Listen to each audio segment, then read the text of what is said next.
we're making something super special today, guys. We're making a sweet, summery treat that is healthy and has a secret ingredient. Yep, it's all very clandestine, you know. Coming in at 260 calories, 10 grams of protein, and a whopping 8 grams of fiber per square. This little treat, I reckon you'll feel very good about. I'm sorry, I've gone too far. These strawberry rhubarb squares are not only just so good, but they're really easy to make in 2 very simple steps. We've got the base / crumb topping and the strawberry rhubarb filling. So easy. Now the base is where the culinary magic really happens. And that is where we mash together a whole bunch of really healthy whole food ingredients, plus, drum roll, chickpeas.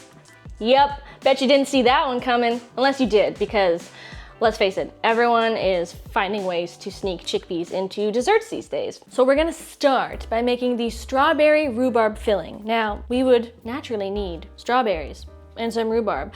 We need about 2.5 cups of strawberries and about 1.5 cups of rhubarb, which depending on the size of the stalks you get, could be 1 to 2 big honky boys like this. The other ingredients are just maple syrup, cornstarch, and a little bit of lemon juice. Also, what's great about this filling is that you can actually use this as a pie filling or for any other strawberry rhubarb dessert that you want to play around with. So first of all, make sure your strawberries and your rhubarb are nice and washed. Scrub a dub them. We don't like pesticides. No, we don't. And then you're just gonna chop your rhubarb into like 1-inch pieces and roughly chop your strawberries. Remove the tops. You can always save those for like a smoothie or something.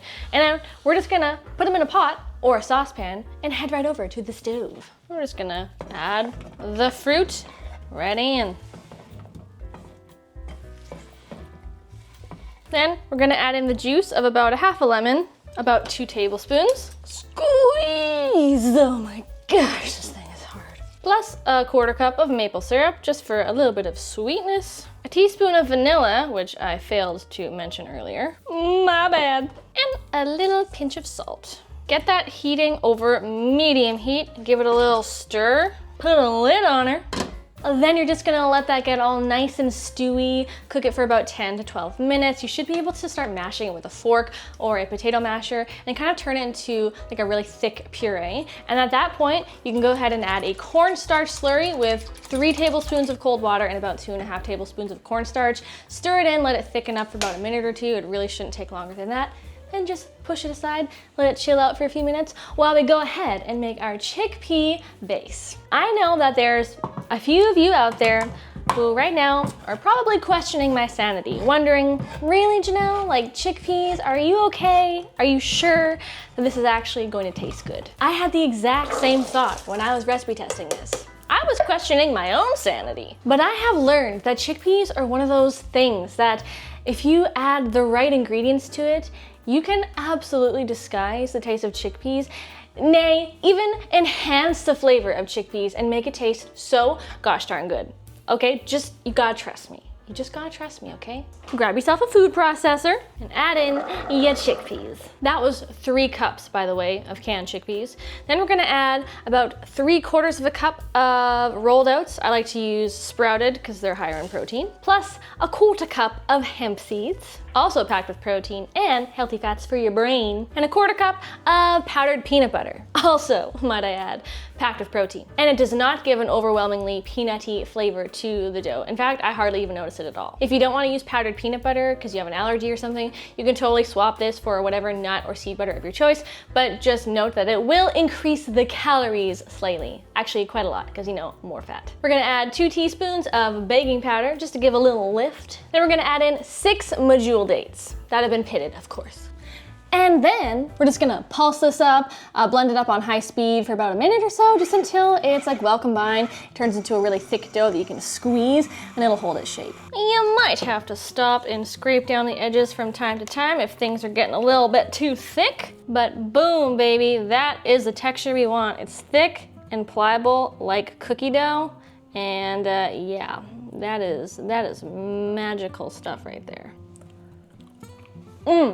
Dare I say, it even tastes a little bit like cookie dough. Now, grab yourself a little 9x9 casserole dish, line it with some parchment paper, and we're going to transfer 3/4 of this mix right into the bottom of the dish. And then we're gonna firmly press it right into the bottom, into an even layer. Sometimes it's easier if you dampen your fingers, if you find that the dough is a bit too sticky. Then you can smooth it into a nice even layer with a spatula. Poke a few holes in the bottom with a fork. And then to the remaining chickpea dough, we're just gonna add about 1/4 cup of rolled oats and pulse it up until it's a more crumbly mixture that we're gonna just crumble right on top. Remember this stuff? Yeah, now we're just gonna pour that right on top of the chickpea dough base. P.S. If you're loving high protein, luscious vegan recipes like this, make sure you subscribe below because that's what I'm all about. Smooth it all into a nice, even, ooey gooey layer of lusciousness and sprinkle the remaining dough on top into little morsels, little crumbles. I mean, come on, people. Look at those big chunky chunks.